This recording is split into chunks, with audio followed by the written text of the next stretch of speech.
नमस्कार दोस्तों, स्वागत है आज की इस वीडियो में। और आज के वीडियो में हम सीईपी पंप के बारे में बात करेंगे। जो हमारा कंडेंसेट एक्सट्रैक्शन पंप होता है उसके बारे में बात करेंगे और उसके बारे में हम क्या क्या देखेंगे। जो सीईपी है उसके बारे में हम देखेंगे कि ये हम सीईपी जो पंप है ये क्यों यूज़ करते हैं। उसके बाद में हम देखेंगे कि जो हमारा सीईपी पंप है उसको स्टार्ट कैसे करते हैं, उसका प्रोसीजर क्या है। फिर हम इसकी कंस्ट्रक्शन के बारे में पढ़ेंगे, मैकेनिकल सील के बारे में पढ़ेंगे, वेंट्स के बारे में पढ़ेंगे और जो कैनिस्टर होता है वो क्या होता है, यहाँ पर स्टेनर लगा होता है उसका क्या काम है, और जो बेयरिंग है उसके बारे में हम जानेंगे कि ये कहाँ और कैसे लगे होते हैं। और उसके बाद हम पढ़ेंगे जो हमारा सीईपी है उसके ओवरलोड या ओवर करंट की क्या क्या वजह हो सकती है उसके बारे में हम जानेंगे। तो सबसे पहले हम जान लेते हैं कि हमारा जो सीईपी पंप है, कंडेंसेट एक्सट्रैक्शन पंप, ये क्यों लगाया जाता है। तो ये हमारी जो वाटर साइकिल है, जैसे कि हमने पिछले वीडियो में हमने डिस्कस किए हैं ऑलरेडी कि हमारा जो थर्मल पावर प्लांट है उसमें वाटर साइकिल या स्टीम साइकिल कैसे काम करता है। तो ये हमारे वाटर साइकिल में जब आपका टरबाइन है, टरबाइन से यहाँ पर वर्क डन करने के बाद में स्टीम आती है, वो कंडेंसर में आती है और यहाँ पे कंडेंसेट होके ये वाटर में कन्वर्ट हो जाती है, जिसको हम कंडेंसेट वाटर बोलते हैं। तो इस कंडेंसेट वाटर को वापस हमारी साइकिल में लेने के लिए हम क्या करते हैं, इसको पंप की हेल्प से डिएरेटर में भेजते हैं। ठीक है, और जिस पंप की हेल्प से भेजते हैं उस पंप को हम बोलते हैं सीईपी या कंडेंसेट एक्सट्रैक्शन पंप। ठीक है, तो ये तो हो गया कि हमारा जो सीईपी पंप है ये क्या होता है। सीईपी पंप होता है जो हमारा हॉट वेल में जो वाटर है उसको डिएरेटर तक पहुंचाने के लिए जो पंप यूज में लेते हैं उसको हम कंडेंसेट एक्सट्रैक्शन पंप बोलते हैं। ठीक है, अब आ जाते हैं कि ये जो कंडेंसेट एक्सट्रैक्शन पंप है उसको स्टार्ट करने के लिए हमारा क्या प्रोसीजर रहता है। तो जब भी हम हमारी यूनिट जो है वो लाइट अप करेंगे तो उस कंडीशन में हम क्या क्या देखेंगे और किस तरीके से इसको जो हमारा सीईपी है उसको स्टार्ट करेंगे। तो सबसे पहले ये हमारा एक सीईपी है, जैसे हमारे पास में 3 सीईपी लगे रहते हैं कोई भी यूनिट में। तो सीईपी को जब भी हम स्टार्ट करेंगे तो सबसे पहले क्या क्या चीज़ें हमें ध्यान में रखनी है। तो सीईपी को यहाँ पर जैसे मैं समझा देता हूँ कि ये सीईपी का सक्शन वाल्व है। ठीक है, यहाँ पर ये सीईपी का डिस्चार्ज वाल्व है और ये डिस्चार्ज का बाईपास है। यह सीईपी का डिस्चार्ज वाल्व है और ये सीईपी का डिस्चार्ज का बाईपास है। ठीक है, तो सबसे पहले यहाँ आपका हॉट वेल होगा। ठीक है, ये हॉट वेल या कंडेंसर है जहाँ से एक कॉमन लाइन आ रही है जो हमारे तीनों सीईपी में जा रही है। ठीक है, यहाँ भी जा रही है, यहाँ भी जा रही है और यहाँ भी जा रही है। तो सबसे पहले जैसे ही आपका कोई भी आपको सीईपी चलाना है तो उसके लिए आपको क्या क्या चीज़ें ध्यान में रखनी है कि आपका सबसे पहले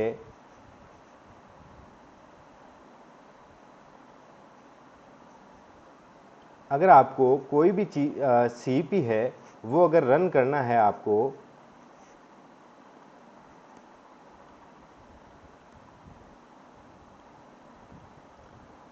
सीईपी स्टार्टिंग प्रोसीजर, अगर आपका कोई भी सीईपी रन करना है तो सबसे पहले आपको जो चीज़ देखनी है वो देखना है आपका हॉट वेल का लेवल। तो हॉट वेल का लेवल है वो आपका एडिक्वेट होना चाहिए। दूसरी चीज़ आपकी देखनी है वो देखनी है कि हमारा जो एलपी हीटर्स है, एलपी हीटर्स के वाटर साइड के वेंट ये ओपन रहने चाहिए। ठीक है, तीसरी चीज है हॉट वेल मेकअप पंप, ये आपके रनिंग में रहने चाहिए। फोर्थ है जो हमारा बेरिंग ऑयल है, बेरिंग ऑयल का लेवल है वो यहाँ पर एडिक्वेट होना चाहिए। फिफ्थ है कैनिस्टर वेंट, कैनिस्टर वेंट है वो ओपन रहना चाहिए। सिक्स्थ है discharge valve closed, discharge valve है वो आपका क्लोज रहना चाहिए। सेवंथ है डिस्चार्ज वाल्व का जो बाईपास वाल्व है, डिस्चार्ज वाल्व का जो बाईपास वाल्व है वो ओपन रहना चाहिए। एट्थ है आपका वोल्टेज फॉर मोटर। अगर आपकी मोटर 6.6 केवी की है तो आपका 6.6 अवेलेबल होना चाहिए या स्लाइटली इससे हायर होना चाहिए, या आपकी जो 11 केवी की है मोटर तो अगर 11 केवी से स्लाइटली हायर साइड में ये होना चाहिए वोल्टेज। ठीक है, इसके बाद में आ गया हमारा जो यहाँ पर जो हॉटवेल मेकअप पंप है ये दो काम करता है। यहाँ से अगर पहला सीपी चला रहे हैं तो ये वाटर सील कूलर का भी काम करता है। ठीक है, और यहाँ पर जो हॉटवेल है उसका लेवल मेंटेन भी करता है।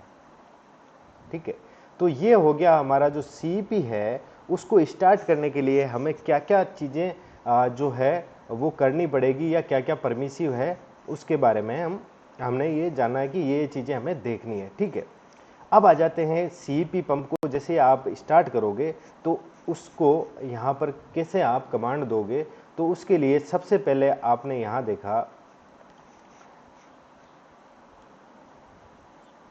कि हमारा जो सीपी है ये हमारा हॉटवेल है। ठीक है, हॉटवेल से जो लाइन आ रही है, वाटर आ रहा है, वो सबसे पहले कहाँ आएगा, वो आएगा सक्शन वाल्व में। तो ये सक्शन वाल्व आपका ओपन रहना चाहिए। उसके बाद आता है स्टेनर में। स्टेनर जो है उसकी डीपी हम देखते हैं कि स्टेनर कहीं चोक तो नहीं है। अगर डीपी बहुत ज़्यादा हाई है तो इसका मतलब स्टेनर चोक है। उसके बाद में ये वाटर है, ये आता है कैनिस्टर में। सीईपी का जो कैनिस्टर होता है इस पोर्शन को बोलते हैं हम सीईपी का कैनिस्टर, और इसके अंदर है वो हमारा लगा रहता है एक शाफ्ट, और उस शाफ्ट पे हमारे इम्पेलर्स है वो लगे रहते हैं। तो इस कैनिस्टर के अंदर जब वाटर आएगा तो ये कैनिस्टर फिल हो जाएगा, और यहाँ पे एक कैनिस्टर वेंट भी लगा रहता है जो कि हॉटवेल से जुड़ा रहता है। ये भी हमारा जो कैनिस्टर वेंट का वाल्व है ये भी ओपन रहना चाहिए। ठीक है, अब ये जब पंप चलेगा तो यहाँ से जो वाटर है वो डिस्चार्ज लाइन से जाएगा डिस्चार्ज हेडर में, जहाँ पर इसको एक डिस्चार्ज वाल्व मिलेगा, और इस डिस्चार्ज वाल्व के भी एक इसका भी एक बाईपास वाल्व लगा है जो जिसको हम डिस्चार्ज वाल्व का बाईपास वाल्व बोलते हैं। और इसके बाद ये जाता है कॉमन हेडर में, और ये कॉमन हेडर चला जाता है आपके एलपी हीटर के थ्रू डीएरेटर में। ठीक है, तो यहाँ पर जब आपने मोटर चलानी है, सीईपी को चलाना है पंप को, तो आप सक्शन वाल्व है उसको ओपन कर देंगे। स्टेनर की जो डीपी है इसको भी मॉनिटर करेंगे। उसके बाद में आप जो कैनिस्टर है उसका वेंट ओपन कर देंगे। उसके बाद में यहाँ पर जो मोटर और जो शाफ्ट है, यहाँ पर जो कपलिंग होती है, जो हमारा मोटर और इम्पेलर के बीच में कपलिंग होती है, यहाँ पे एक बियरिंग लगा रहता है, और इस बेरिंग का ऑयल है वो आपको वॉच करना है कि वो जो लेवल है वो एडिक्वेट है या नहीं है। अब यहाँ पर जो हमारा सीईपी का जो शाफ्ट है उसकी जो हमारी जो सीलिंग होती है मैकेनिकल सील, उसके लिए कूलिंग की एक लाइन होती है। मैकेनिकल सील को हम वाटर से कूल करते हैं, और ये जो वाटर कूलिंग की लाइन आती है वो इनिशियल स्टार्ट करेंगे जब पहला पंप, तो वो आएगी हमारी जो हॉटवेल मेकअप पंप है, हॉटवेल मेकअप पंप से ये लाइन आएगी यहाँ पे सील कूलर की। ठीक है, सील कूलिंग की लाइन आएगी हॉटवेल मेकअप से। तो यहाँ पर हॉटवेल मेकअप से जो लाइन आ रही है उसके वाल्व आप ओपन कर देंगे, हॉटवेल मेकअप पंप है वो भी आप चला देंगे। ठीक है, उसके बाद में यहाँ पर ये जो वाटर जा रहा है वो जाएगा आपके डिस्चार्ज हेडर में। तो यहाँ पर डिस्चार्ज वाल्व है वो आपका क्लोज होना चाहिए, और डिस्चार्ज का बाईपास वाल्व है ये आपका ओपन होना चाहिए।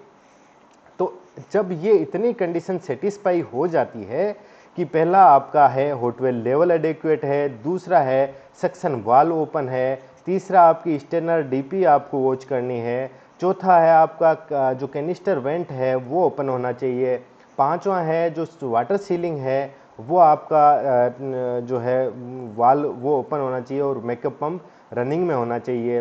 फिर सिक्स्थ है आपका जो बियरिंग का ऑयल लेवल है ये यहाँ पर आपको देखना है। सेवंथ है जो आपका डिस्चार्ज वाल्व है वो क्लोज होना चाहिए, और एर्थ है डिस्चार्ज वाल्व का बाईपास वाल्व है ये ओपन होना चाहिए।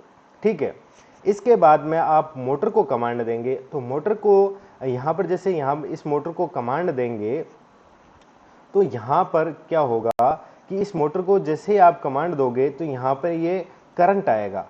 तो ये करंट जब तक आपका हायर साइड में, जैसे ही आप अगर ये रनिंग करंट मान लो 100 एम्पियर है, तो जैसे आप इसको कमांड देते हो इनिशियल कमांड, तो ये ज़्यादा लोड पे रहती है मशीन, तो इसकी वजह से यहाँ पे 300 एम्पियर तक या 200 एम्पियर तक करंट चला जाता है। ठीक है, तो ये जैसे ही करंट नॉर्मल होता है उसके बाद में हमारे को ये जो डिस्चार्ज वाल्व ओपन करना रहता है और जो डिस्चार्ज का बाईपास है वो अपने आप क्लोज हो जाता है। ठीक है, तो ये था हमारा जो सीईपी पंप है उसको स्टार्ट करने का प्रोसीजर, कि हमारा जो सीईपी पंप है वो स्टार्ट कैसे होगा। ठीक है, अब आ जाते हैं कि जो सीईपी पंप है उसकी कंस्ट्रक्शन के ऊपर, कि सीईपी पंप है वो बना कैसे होता है, उसमें क्या क्या जो इक्विपमेंट्स हैं वो हमारे एलिमेंट्स हैं वो रहते हैं। ठीक है,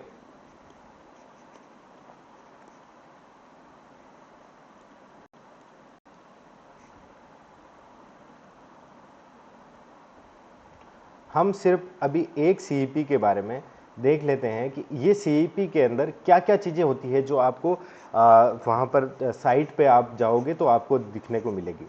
सबसे पहले हमने बात करी कि यहाँ पर एक कैनिस्टर होता है। कैनिस्टर का मतलब है कि ये एक जो सीईपी पंप है उसके लिए यहाँ पर जो वाटर मेंटेन करने के लिए एक सम्प बना हुआ है, जहाँ से जिसके अंदर हमारा इम्पेलर है वो डूबा हुआ रहेगा, और यहाँ पे इम्पेलर्स हैं, हमारे सेंट्रीफ्यूगल इम्पेलर्स हैं वो लगे रहेंगे। ठीक है, तो ये हो गया कैनिस्टर। ठीक है, इस पार्ट को हम बोलते हैं कैनिस्टर। और यहाँ पर कैनिस्टर का जो यहाँ पर एक वेंट लगा रहता है जो कि हॉट वेल से जुड़ा रहता है। ये हमारा हो गया हॉट वेल सपोज। ठीक है, तो इस हॉट वेल से यहाँ पे एक कैनिस्टर वेंट लगा रहता है, वो जुड़ा रहता है, जो क्या करता है कि यहाँ पर अगर किसी भी प्रकार की कोई एयर आ जाती है तो ये वैक्यूम की वजह से इसमें हमारे जो कंडेंसर है उसमें चली जाती है। उसके बाद में हमारे यहाँ पर लगा रहता है एक बेरिंग। ये बेरिंग क्या करता है कि ये इस जो नीचे जो शाफ्ट है जिस पे हमारे इम्पेलर्स हैं उसको कनेक्ट करता है हमारी जो केसिंग के साथ में ये लगा रहता है, और ये आगे कनेक्ट करता है इसको मोटर से। ठीक है, और इस बेरिंग का लेवल है हम मेंटेन करते हैं हमारी साइड से। ठीक है, उसके बाद में ये हमारे यहाँ पर जैसे जो बेरिंग है इसके यहाँ से पहले जो कैनिस्टर और ये जो हमारी जो शाफ्ट है जो यहाँ से सीईपी के जो कंडेंसेट को एक्सट्रैक्ट कर रही है, और जो यहाँ पे जो डिस्चार्ज की लाइन है, तो यहाँ पर एक सीलिंग लगी हुई रहती है जो हमारी केसिंग होती है, जो हमारी इम्पेलर हो गए या जो हमारी डिस्चार्ज लाइन की जो केसिंग है उससे, और जो रोटेटिंग पार्ट है उसको अलग करने के लिए यहाँ पर क्या होता है कि आपका जो शाफ्ट है वो तो आपका रोटेशनरी पार्ट है। ठीक है, इसके ऊपर जो केसिंग लगी रहती है ये केसिंग क्या है कि स्टेशनरी पार्ट है। तो इनके बीच में से जब हाई प्रेशर का वाटर है वो यहाँ से लीक करने की कोशिश करता है, तो इसके लिए हम क्या करते हैं यहाँ पे एक मैकेनिकल सील लगाते हैं।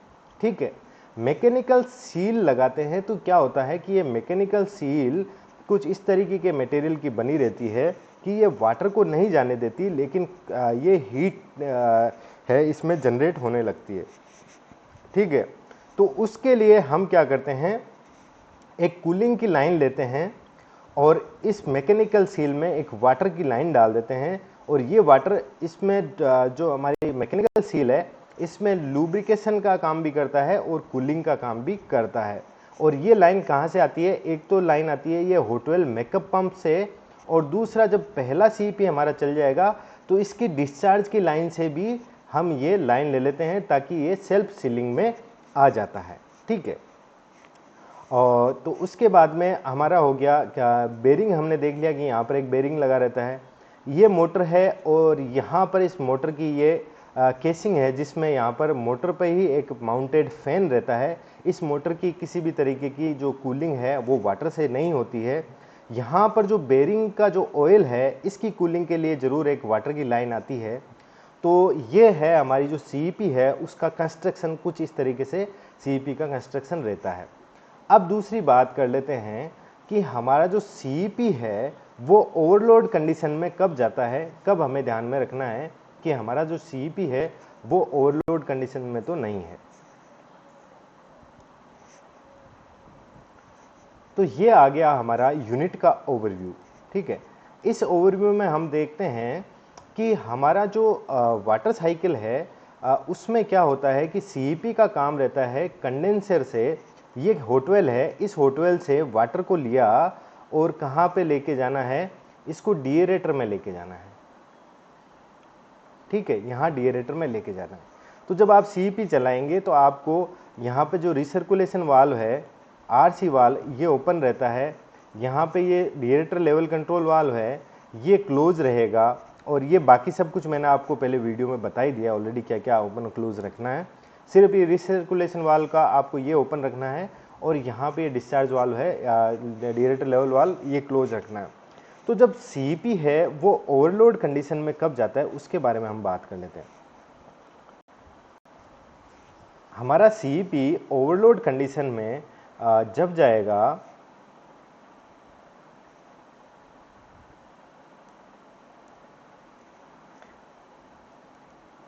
ये हमारी यूनिट का ओवरव्यू है।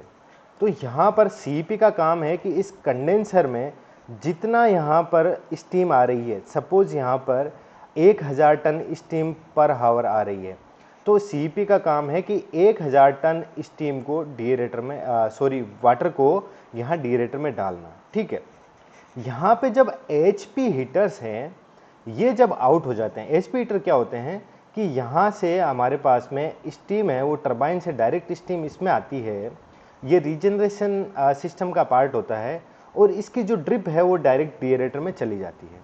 तो इसका मतलब ये हुआ कि यहाँ पर कुछ स्टीम ऐसी होगी जो कि हॉट वेल में और सीईपी में जा ही नहीं रही है, ये स्टीम टरबाइन से सीधी एचपी हीटर में जा रही है और यहाँ से ड्रिप बन के डीएरेटर का लेवल मेंटेन कर रही है।